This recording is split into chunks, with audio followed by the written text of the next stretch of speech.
Hey, I'm Steven. And I'm Brandon. And we're independent hairdressers.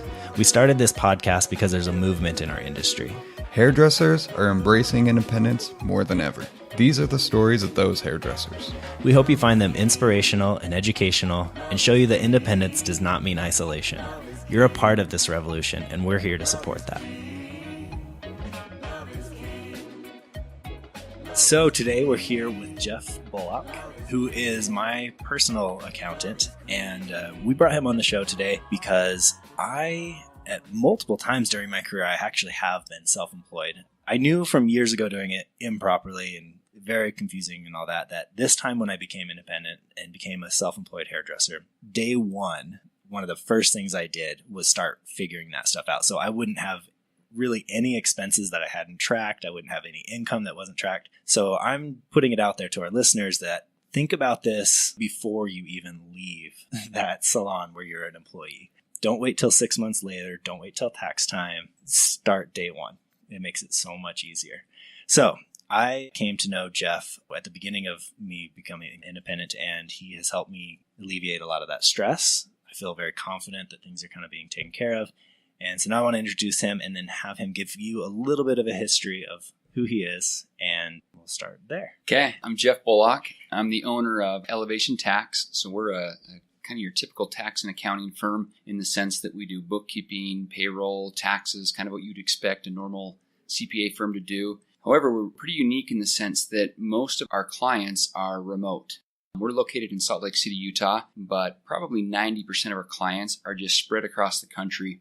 And we're actually able to do this. We kind of found a good little niche that we could go after people that didn't need to go and sit down face to face. Sometimes your biggest expense when it comes to tax preparation, accounting in general, is paying somebody by the hour. You come in or you give them a call, and the second you do that, the time starts. And your biggest worry is how quickly can we get through this so that my bill can be as low as possible. Right. And our whole thought is, if you're going to be successful as a business owner, you need to have somebody that's on your team, somebody that you can call, somebody that you can, even if it's a question like, should I hire my kid, or is there such thing as a home office deduction? But a lot of times their first thought is, how much is this question going to cost me, and not how much could this question save me? And so the way we structure ourselves is actually just doing like a monthly package. So we're not charging by the hour. So somebody knows exactly what it's going to cost, and then they can decide how much they want to utilize us. So when somebody, just transitioning from, for example, an employee to an independent contractor, running their own show, there's going to be a lot of questions. Okay, I'm getting this set up. What type of entity should I be? I've heard S corporation's great. I've heard LLC. What's the difference between the two? Mm-hmm. Should I be paying myself a salary? I want to bring on employees. That it's limitless, the number of questions that might come up. And so our thought is, know what your cost is to us, and then get us on the phone, shoot us an email. I know with you, Stephen, we've a number of times hopped on a conference call, or you shot us a question and said, hey, Jeff, what about this? I'm looking at switching people from actually being employees for me to being contractors. What are the pros and cons? Mm-hmm. And we can run numbers. We can, go through all the scenarios. So in general, as an accounting firm, we try to find something that would set ourselves apart. And this is one of the biggest things. I began my career in public accounting, and it was actually in Denver, Colorado, and I worked for PricewaterhouseCoopers. And for anybody that has any idea of public accounting, I literally would spend 4 months on a single line of a tax return. Oh my gosh. And it was like, that right there, I'm sure you're all rolling over saying, how in the world would anybody ever want to do that? And I thought the same thing. When I went through accounting school and got my master's degree, I thought, man, this is going to be great. I can go out there. I'm going to be an advocate for these people. I'm going to try to save them on taxes. They're going to love me. And I get in my first job, and literally it's like 4 months on this massive spreadsheet, one line. Dude, I am doing no good. This is kill me now. So, I took a step back and said, okay, there's got to be a better way. And I actually had some experience while I was there with some of the individual and small businesses as well. And I said, man, this is the area. I looked and said, I could really help. And I've always wanted to be a business owner. And so after about 3 years with them, I spun off and just started my own firm. And that's been our focus, is helping small businesses, people just beginning in the early stages, and just closely held businesses. Our biggest client they make about $10 million a year in revenue based out of California. Our average client is probably between $500,000 to maybe $3 million a year in revenue. But then again, we have clients that are still pre-revenue. We kind of see it all, but what I like is we truly are kind of the advocate. people look to us for the advice and say, okay, that's a massive tax bill. How do we get that down? Yeah. And so, that's kind of what our focus is we try to be efficient by utilizing technology, and that's how we're able to service people across the country, and then also be more of an advisor as part of their team that they can look to for advice, and not, our whole goal is we better be saving you more in taxes than it's costing you, and hopefully 10 times what the cost would be of the savings that we can achieve. Well, and it would be easy for the individual to estimate that because of a flat monthly rate, because then they could factor that in as one of their expenses. Yes. And you could actually help them see that.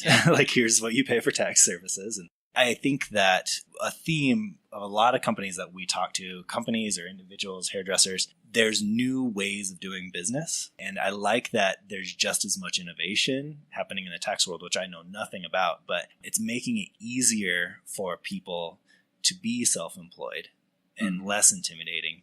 Just like the way that the point of sale, like having Square, for example. I know there's many, but that completely changed someone's ability to have their own business just like that. Yeah. I mean, back in the day, it used to be, there might have been a handful of merchants, and you'd have to go to the big banks and say, okay, we need to sign up.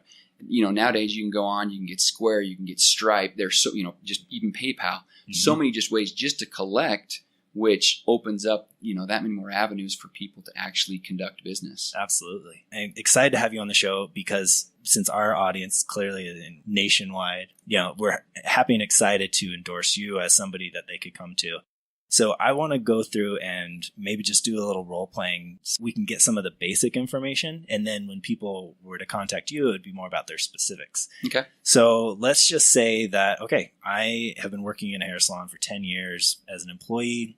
I am now leaving that hair salon to go and let's say I'm going to go rent in a suite. Yeah. That's a really good one. straightforward. So in a suite, it's basically all I'm doing is simply renting the space. Mm-hmm. So I'm 100% independent. I take care of everything and kind of direct me if I were that person. Okay. Yeah. So first thing we would do is look at your situation. And so what I like to do is get an idea of long-term what your plan is. And you may not know, 10 years from now, I have no idea. Am I going to own my own salon, with 15 chairs, or am I still going to be my own guy? Mm-hmm. So we at least try to get the lay of the land, maybe the next 3 years or 5 years where you see yourself. And if you say, well, the next 3 years, I'll probably still be here, renting the space, and then maybe in 5 years growing from there.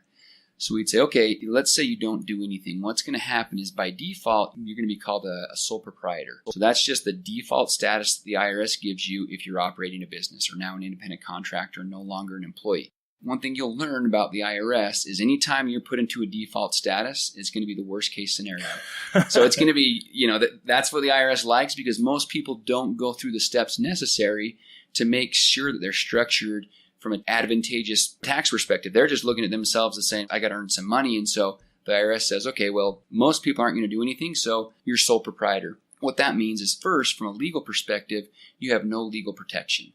And you may look at it and say, hey, I'm cutting hair. I'm like, I'm not going to cut somebody's head off. You can cut an ear off easily, right? There you go. You can cut an ear off. So there actually is, maybe you guys do have a little more liability than I initially thought. But normally people will look at this and say, there's not a whole lot of liability protection. What am I worried about? But what people fail to think about is on the flip side, on their personal life, that's a lot of times where the liability might come from.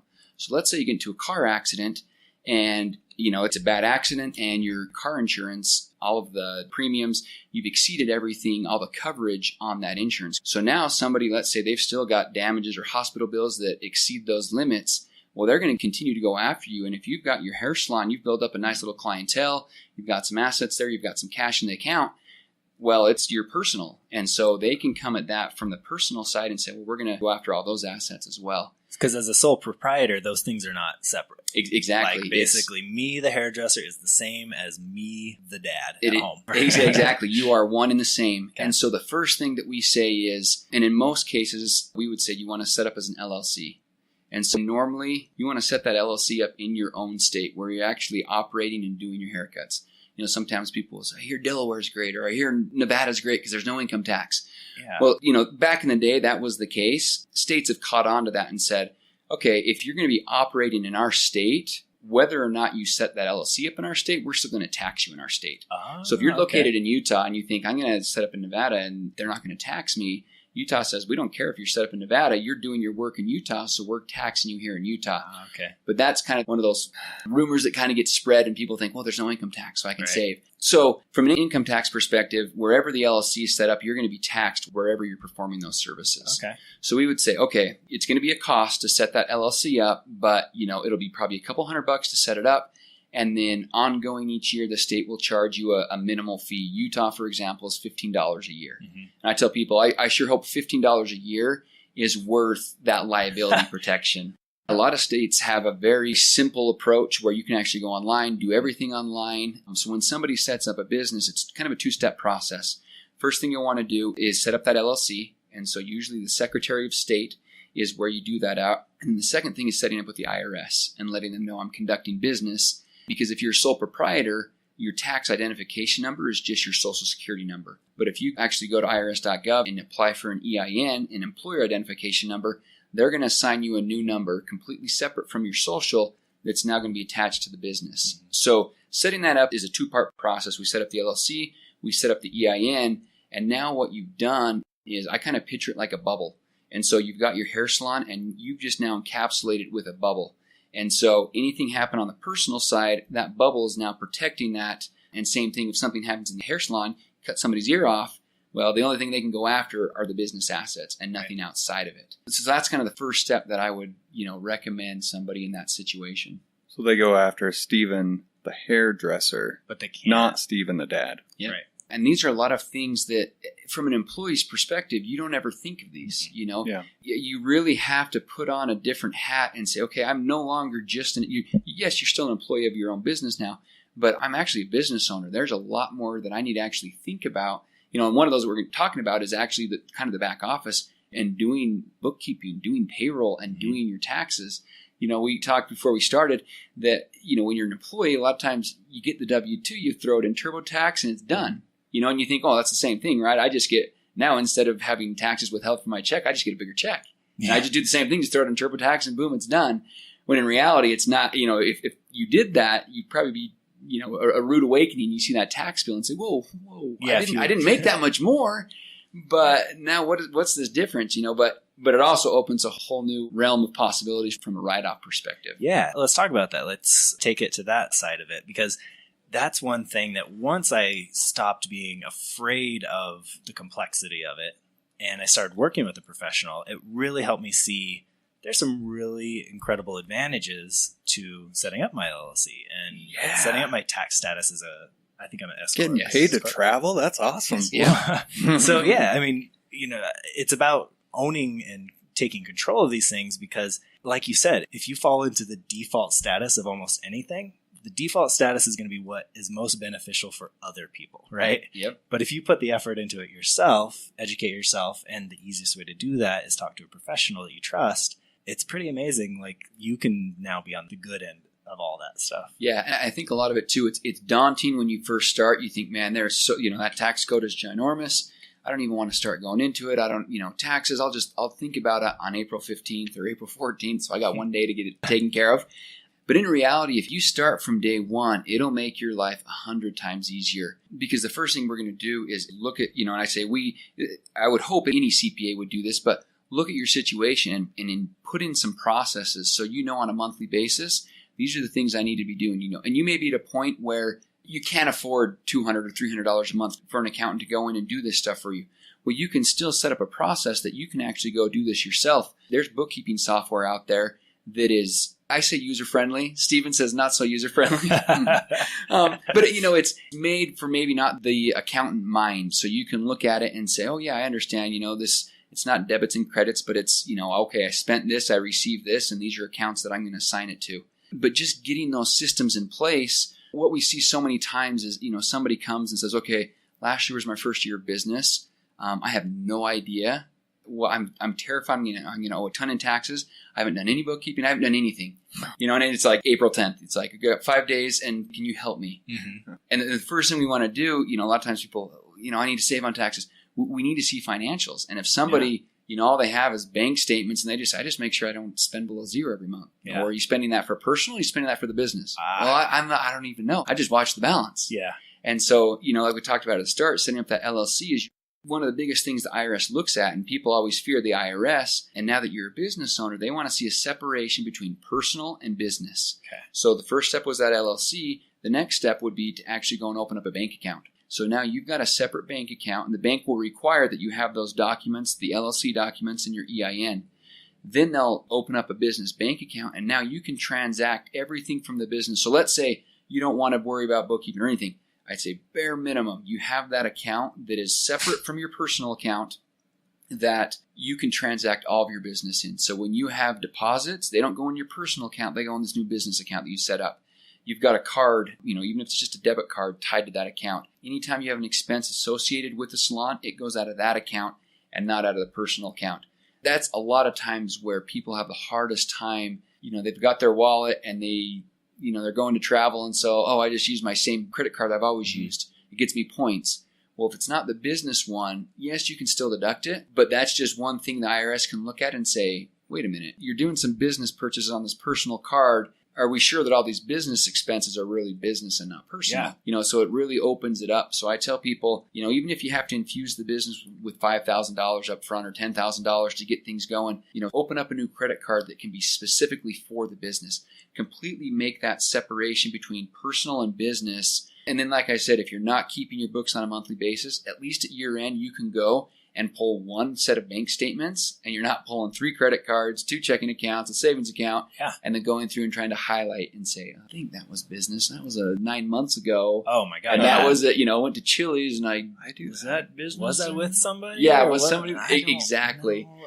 The first step is, let's set up that new account so that when you're there in the moment, okay, I pay for the business account because that was Even business. if you're a sole proprietor, still get a separate business Yes, card. if you don't want to go through the hassle, you say, I don't want to set up the LLC, still separate it because the IRS still looks at you as a business. Yes, it's a sole proprietor, but if you want to at least take advantage of some of these write-offs available for a business owner, have that in a separate account. They want to see the separation and not the commingling of business and personal. And that's not a lot of work. It may seem intimidating at first, but like your accountant can help you set up your LLC. We actually assist here. It's a pretty straightforward process, but some people I just don't want to deal with it. Mm-hmm. We do it affordably, and we can get all the paperwork done, get the EIN. So you literally call, and the only thing you have to think about is what you want to name your business. That's nice. That's brilliant.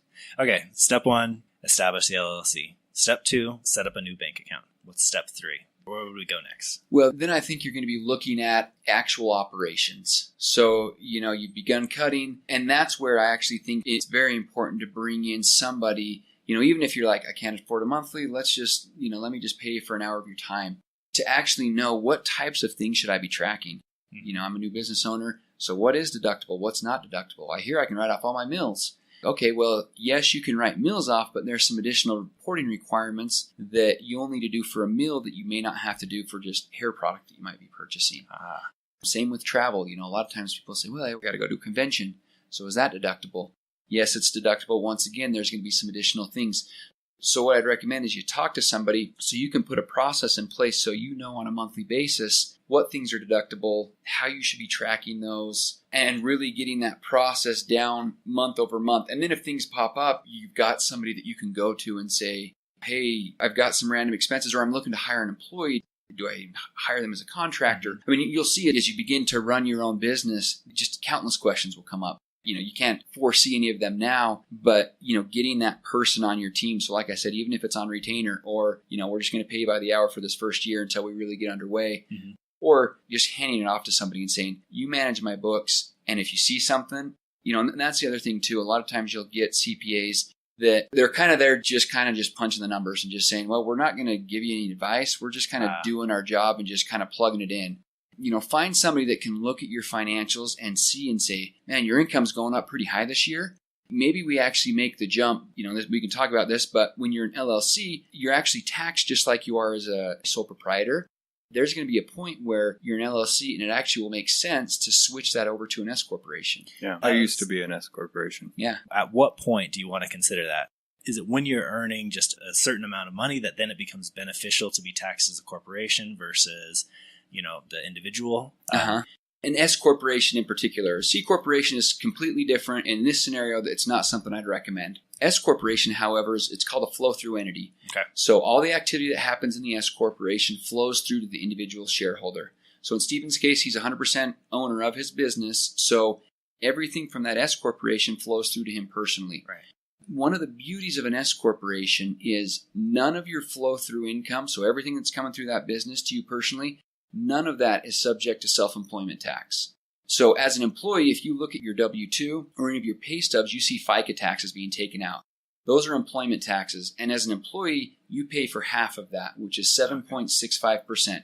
The business pays for the other half, 7.65. So in total, you're paying 15.3% on every dollar that you earn as employment taxes. So that's getting taken out, and that's what pays Social Security, Medicare, things like that.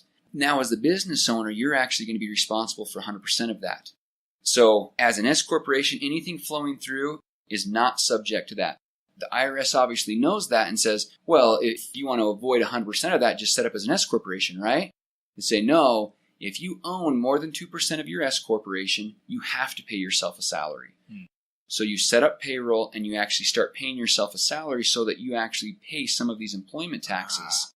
So let's look at the two side by side. So if you were just an LLC, not taxed as an S corporation, and you made $100,000, you netted, so net profit, let's say $200,000 gross, $100,000 of expenses, gives you $100,000 profit, and you're an LLC. 100% of that is subject to FICA taxes or your employment taxes. Full, what was it? 15%. So let's just rough numbers, $15,000 in employment taxes. And that doesn't include your federal tax or your state tax. Right.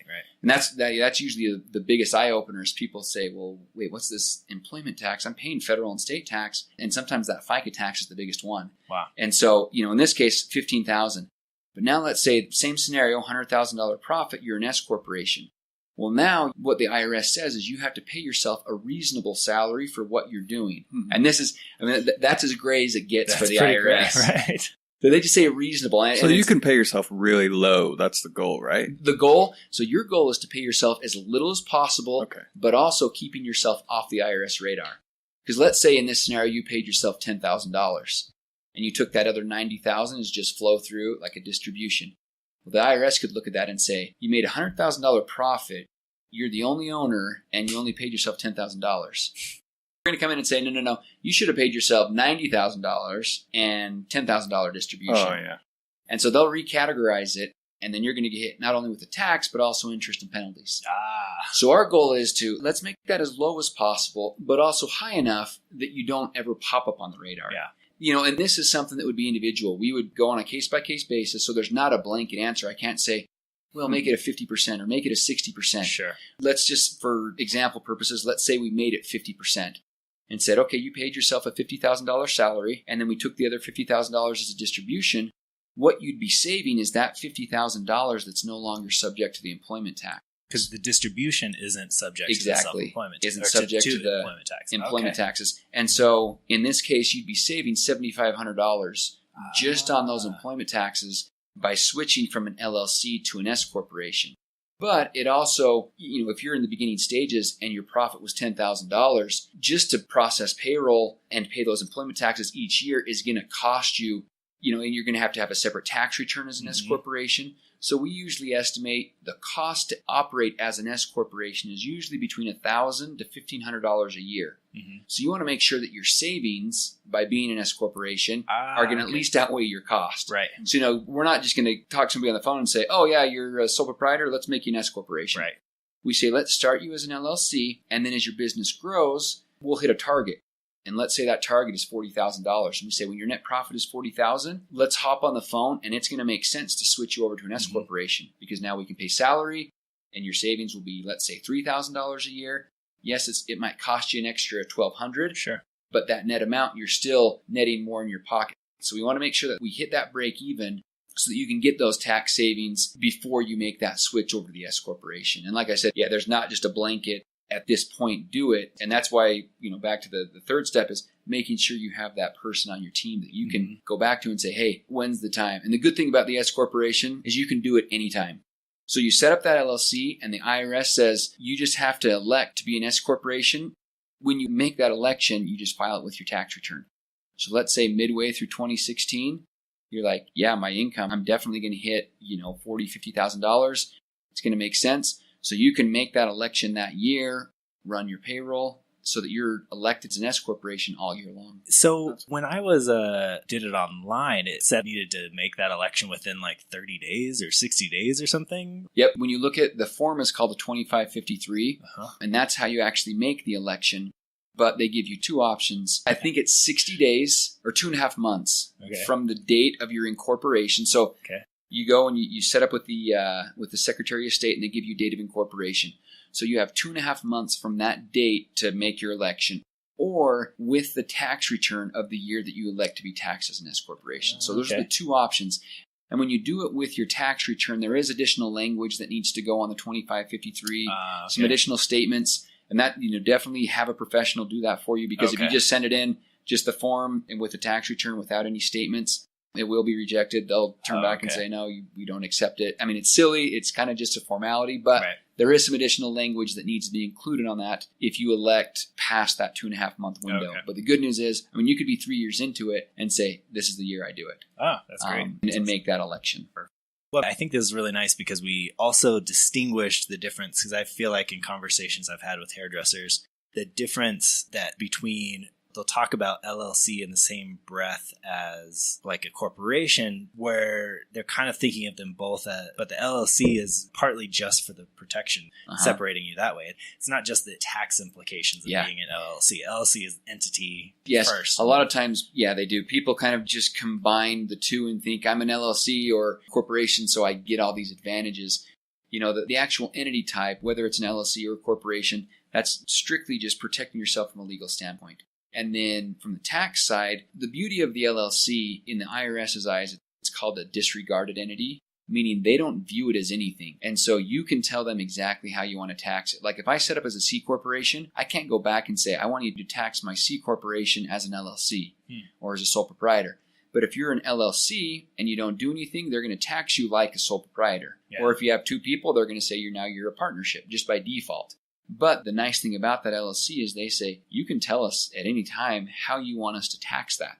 So the LLC gives you that legal protection, but then the flexibility from a tax perspective to tax you however makes sense for your specific situation. Cool. Well, thank you so much. Get online, elevationtax.com, sign up for that free consultation. Even if you think you're doing it right, it's a good idea to double check. So anyways, thank you again, and we'll talk to you later. Thank you guys. Thanks. If you mention Detergent Insurgents at Elevation Tax, you get 10% off your tax preparation.